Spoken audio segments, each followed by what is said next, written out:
Bismillahirrahmanirrahim. Dear students, in today's class, we will discuss gizzard and stomach in different vertebrates.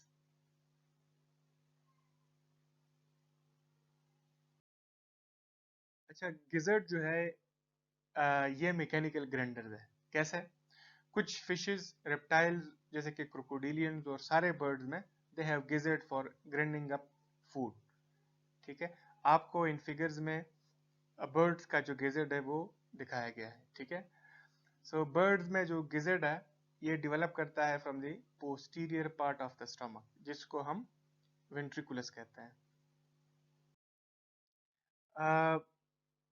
Gizzard में अगर आप देखेंगे, आपको इन figures में भी नजर आ रहा है, तो इनमें पेबल्स है जिनको ग्रिड भी कहते हैं. ठीक है, ये वो पेबल्स है जो कि ग्रेन ईटिंग बर्ड जो है वो swallow करते हैं. ठीक है, और फिर इन जो पेबल्स है इनको गिजर्ड में रिटेन किया जाता है. ठीक है, किस लिए?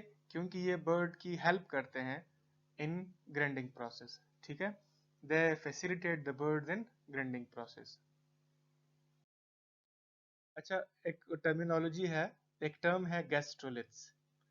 गैस्ट्रोलिथ्स वो रॉक्स है जो कि कुछ एनिमल्स के डाइजेस्टिव सिस्टम में पाए जाते हैं. ठीक है, गैस्ट्रोलिथ्स का जो लिटरल मीनिंग है वो है स्टमक स्टोन्स.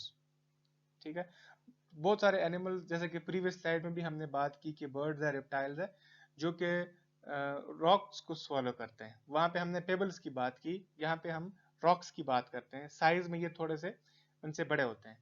ठीक है, लेकिन ये जो इन पेबल्स या रॉक्स को स्वेलो करते हैं, ये इनका मकसद ये नहीं है कि इनको डाइजेस्ट करें.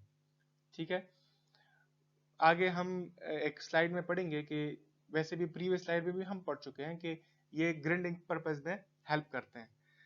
और ये जो रॉक्स को स्वेलो करना है, ये सिर्फ रेप्टाइल्स और बर्ड्स तक नहीं है, बल्कि कुछ मैमल्स भी है जैसे कि सील्स और वेल्स, वो भी इन रॉक्स को स्वेलो करते हैं. ठीक है. अच्छा, ये गैस्ट्रोलिथ्स है किस लिए? लिविंग एनिमल्स में अगर हम देखें तो गैस्ट्रोलिथ्स हमें बर्ड्स में, स्पेशली जो ग्राउंड लिविंग बर्ड्स है जैसे कि चिकन और ऑस्ट्रिचेस, और जो एक्टिव स्विमर्स हैं जैसे कि पेंगुइन्स, क्रोकोडाइल्स, सील्स और टूथ व्हेल्स, उनमें मिल सकती हैं. ठीक है, बर्ड जो है ये शार्प पिबल्स को स्वैलो करते हैं. ठीक है, पिबल्स और ग्रेट को स्वैलो करते हैं और फिर इन रॉक्स को अपने muscular part of their stomach, जिसको गिजेट कहता है, जो प्रीवियस स्लाइड में हमने पढ़ा, उसमें रखते हैं. ठीक है, उसमें होल्ड करते हैं इन रॉक्स को. सो गिजर्ड जब कंट्रैक्ट होता है तो वो इन गैस्ट्रोलिथ्स को अगेंस्ट ईच अदर ग्रिंड करता है. ठीक है, और बीच में अगर फूड भी आ जाए तो वो भी ग्रिंड हो जाता है जो बर्ड ने स्वैलो किया था. और ये आपको याद होगा कि बर्ड जो है वो अपना जो फूड है उसको एज ए होल स्वैलो करते हैं क्योंकि उनके टीथ नहीं होते. ठीक है. अच्छा, ये जो रॉक्स है ये बर्ड किस लिए यूज करता है? The bird is using the gastroliths to chew the food in its gizzard. ठीक है, उसको चीव करने के लिए ये गैस्ट्रोलिथ्स यूज करता है. साथ में ये जो रॉक्स है they grind each other down to, ऐसा भी करते हैं. ठीक है, एक दूसरे को भी ग्रिंड करते हैं. तो इससे क्या होता है कि जो sharp jagged chunks of rocks है वो स्मूथ बन जाते हैं. ठीक है, वो स्मूथ राउंडेड पेबल बन जाते हैं. अब इनको they can not be used for grinding any more. तो बर्ड्स क्या करते हैं, वो इसको वोमिट कर देते हैं. ठीक है, और फिर न्यू शार्प रॉक्स जो है वो स्वेलो करते हैं. ठीक है. अच्छा, इस फिगर में वो जो मिल स्टोन्स है वो दिखाए गए हैं, जो ट्रेडिशनल गांव में लोग क्या करते थे, वीट और मेज को ग्राइंड करने के लिए यूज करते थे. ठीक है, तो आप देखें तो दो आपके पास मिल स्टोन्स है और बीच में ये जो ग्रेन्स है वो डालते हैं और इसको हाथ से इस तरह घुमाते हैं तो वो जो वीट या मेज है उनकी ग्राइंडिंग हो जाती है. ठीक है. गैस्ट्रोलिथ्स इन एक्वेटिक एनिमल्स. गैस्ट्रोलिथ का जो फंक्शन है एक्वेटिक एनिमल्स में ये क्लियर नहीं है. ठीक है, for a long time scientist ये एज्यूम कर रहे थे कि जो स्विमिंग एनिमल्स है ये रॉक्स को स्वैलो करते हैं to help control their buoyancy. ठीक है, आपको इस फिगर में एक क्रोकोडाइल नजर आ रहा है. तो क्रोकोडिलियन जो है आप लोगों ने देखा होगा, they like to float in the water with just their eyes and nostrils, ठीक है, above the water. वो eyes and nostrils इसलिए ऊपर रखते हैं ताकि अपने प्रे को सरप्राइज कर सके और फिर उस पर अटैक कर सके. तो अब क्रोकोडाइल्स का स्टमक अगर रॉक से फिल होगा तो इस तरीके से they keep their bodies under the water and out of site. अच्छा, जो हमारे पास सील्स और वेल्स है, वो डीप डाइविंग करते हैं in the ocean to feed, ठीक है, और अगर उनकी बॉडी में ये रॉक्स है तो ये इनकी हेल्प करते हैं टू डाइव डीपर, ठीक है. लेकिन कुछ लोग हैं जो कि इन फंक्शंस पे बिलीव नहीं करते, वो कहते हैं कि नहीं है, ये फंक्शंस जो है ये वैलिड नहीं है. लेकिन फिर भी कुछ तो है, हमें तो कुछ पता चल जाता है कि हाँ जी, गैस्ट्रोलेट शायद कि उनका ये फंक्शन हो, ठीक है. रूमिन्स ईट नाउ डाइजेस्ट लेटर. शायद आप लोगों ने देखा होगा कि जो रूमिनेंट्स है वो एनिमल जो अपने कट को चीव करते हैं, जैसे कि cows, sheep, bison, water buffaloes, goats, giraffe और डियर एक्सेट्रा. इनमें इनकी स्टमक में एक अनयूजुअल मॉडिफिकेशन है, ठीक है, बल्कि मॉडिफिकेशंस है. इन मॉडिफिकेशंस को इसी लेक्चर में आज हम पढ़ेंगे, ठीक है. सो ये एनिमल्स क्या करते हैं, ये अपने कट को चीव करते हैं. यह जो मेथड है डाइजेशन का, it has evolved in animals that need to eat large amounts of food relatively quickly, ठीक है. फिर बाद में मतलब एट अ मोर कंफर्टेबल और सेफर लोकेशन उसको चीव कर लेते हैं, ठीक है. तो वो एनिमल्स जो कि लार्ज अमाउंट में फूड लेते हैं, खाते हैं, तो वो इस तरीके से करते हैं, ठीक है, उनमें ये मॉडिफिकेशंस है. अच्छा, रूमिन्स का जो स्टमक है वो large number of micro organism को एक अपॉर्चुनिटी देता है to digest the cellulose wall of grass and other vegetation, वो जिस पे ये हर्बीवोर्स फीड करते हैं, ठीक है. सेलुलोज में it contains a large amount of energy. लेकिन ज्यादातर एनिमल्स में चूंकि सेलुलेज एंजाइम नहीं है, वो एंजाइम जो सेलुलोज को डाइजेस्ट करता है, और जब तक ये डाइजेस्ट होगा नहीं तो इससे एनर्जी कैसे ऑब्टेन होगी. तो ज्यादातर जो ऑर्गेनिजम्स है उनमें ये सेलुलोज नहीं होता. तो फिर कैसे ये डाइजेस्ट करते हैं, तो इनके गट में जो ये माइक्रोबायोटा है, माइक्रो ऑर्गेनिज्म, ये सेलुलेज प्रोड्यूस करते हैं, ठीक है. और इन माइक्रो ऑर्गेनिजम्स ने हर्बीवोरस लाइफस्टाइल को और भी इफेक्टिव बना लिया है, क्योंकि वो हर्ब्स खाते हैं और उसको डाइजेस्ट नहीं कर सकते, तो फिर ये micro organism as a bio product cellulase produce करते हैं, और फिर वो ऑर्गेनिज्म मतलब ये जो रूमिनेंट्स है ये उस एंजाइम को यूज करके सेलुलोज को डाइजेस्ट कर लेते हैं.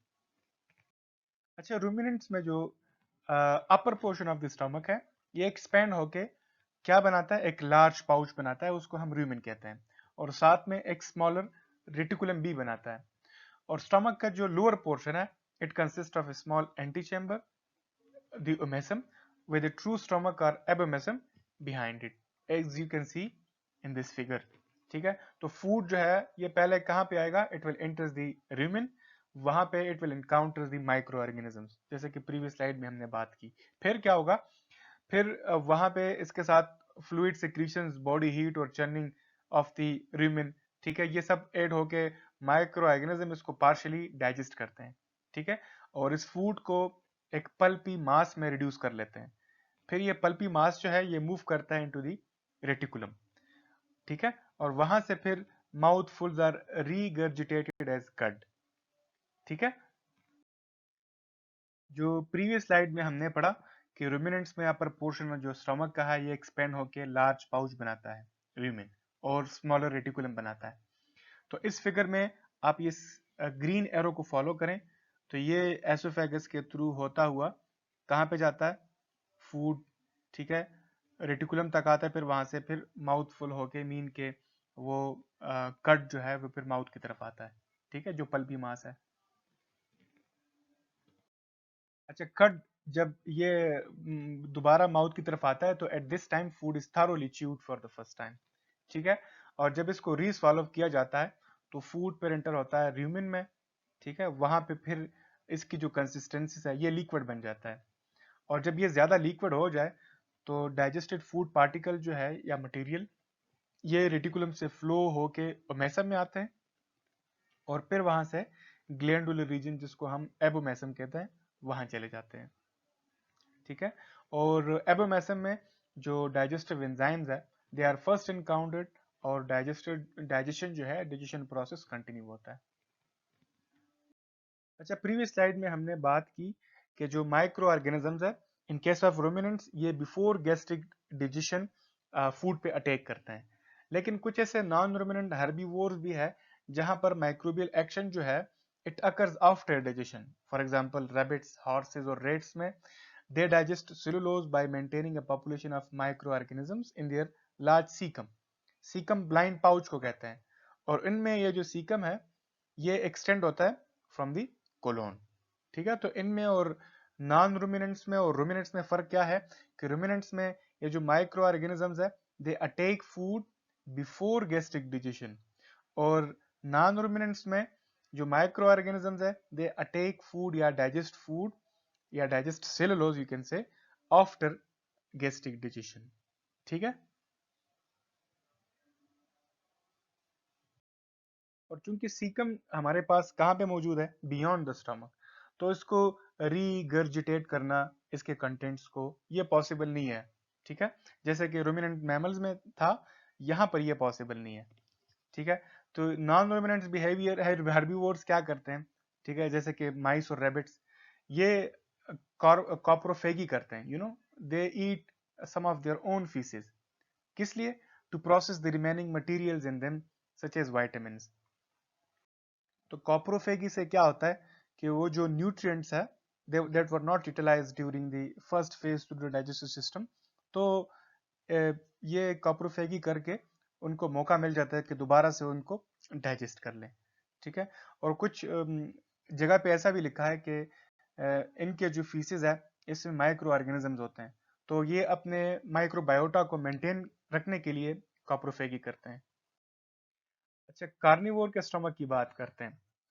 ठीक है, कार्निवोर जो कि लार्जली मीट ईटर्स है, कभी कभार शायद आप लोगों ने देखा होगा कि कुछ डॉग्स जो है वो ग्रास भी खाते हैं, वेजिटेबल्स या फ्रूट्स भी खाते हैं, लेकिन उनका जो डाइजेस्टिव सिस्टम है it is designed for digesting meat.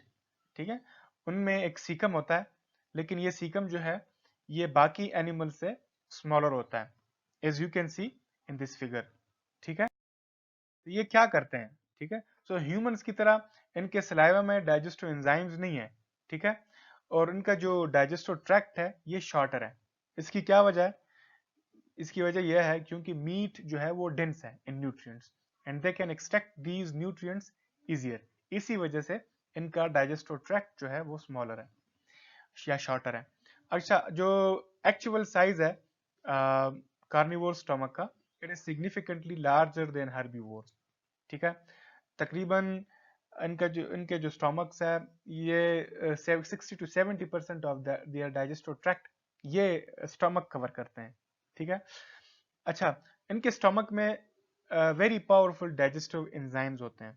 ठीक है, और अगर हम HCl की बात करें तो उनकी बॉडी के में जो HCl है it is 10 time the amount of those found in humans या हर्बीवोर्स।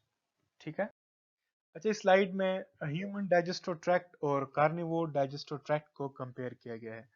तो आप देखें ह्यूमन का जो है ये लार्जर है एज कंपेयर टू कार्निवोर। ठीक है, अच्छा, ह्यूमन स्टमक की बात करते हैं। ह्यूमन का जो स्टमक है वो जे शेप्ड है। ठीक है, सुपीरियर साइड पे ये एसोफेगस के साथ वो है जो है कंटिन्यूअस है, और इंफीरियर साइड पे ये ड्यूडिनम के साथ अटैच्ड है। ठीक है, और फंक्शन स्टमक का क्या है? To store food, to initiate the digestion of proteins, to kill bacteria with the strong acidity of gastric juice, and to move the food into the small intestine as a pasty material जिसको हम crime कहते हैं। ठीक है, तो ये stomach के functions को समराइज किया गया है। अच्छा, ह्यूमन स्टमक के 4 मेन रीजन हैं, द कार्डिया, फंडस, बॉडी और पाइलोरिस। कार्डिया को हम कार्डिक रीजन भी कहते हैं। इसका काम क्या है? ठीक है, it connects oesophagus to the stomach. Diaphragm के इंफीरियर और कार्डिया के लेफ्ट और इसके ऊपर एक डोम शेप्ड फंडस है। ठीक है, और फंडस के नीचे वो बॉडी है जो कि स्टमक का मेन पार्ट है, ठीक है। एक फनल शेप पाइलोरस भी है जो कि कनेक्ट होता है टू द स्टमक को कनेक्ट करता है ड्यूडिनम के साथ। और जो इस फनल का वाइडर एंड है उसको हम पाइलोरिक एंट्रम कहते हैं, that connects to the body of the stomach. And the narrower end जो है उसको हम कहते हैं pyloric canal which connects to the duodenum, ठीक है।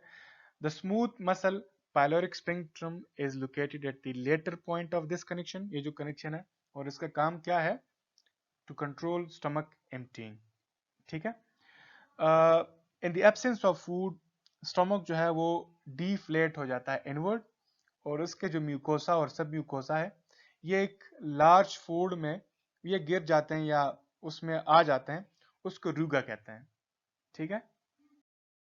इस फिगर में आपको वो सारे मेन जो रीजन्स है स्टमक के, कार्डिया, फंडस, बॉडी और पाइलोरस सारे नजर आ रहे हैं। Pyloric canal, pyloric antrum, greater curvature की हम आगे स्लाइड में बात करेंगे और लेसर कर्वेचर की भी, ठीक है। बॉडी भी आपको नजर आ रही है, फंडस रीजन जो डोम शेप स्ट्रक्चर है वो भी नजर आ रहा है, और जो कार्डिया या कार्डिक रीजन है वो भी नजर आ रहा है, ठीक है।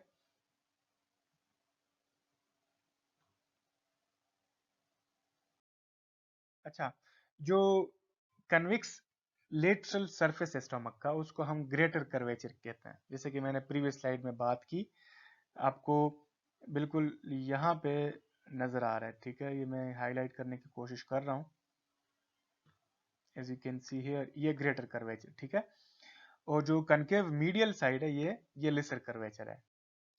अच्छा, स्टमक जो है it is held in its place by the lesser omentum and greater omentum. अब लेसर ओमेंटम जो है ये एक्सटेंड होता है लिवर से टू द लेसर कर्वेचर, जैसे कि हमने प्रीवियस स्लाइड में बात की, यहाँ भी आपको फिगर में नजर आ रहा है, ठीक है। और जो ग्रेटर ओमेंटम है it runs from the greater curvature to the posterior abdominal wall. Thanks for watching. आप लोगों के क्वेश्चंस को क्लास के टाइम पे व्हाट्सएप ग्रुप में डिस्कस किया जाएगा। Thank you.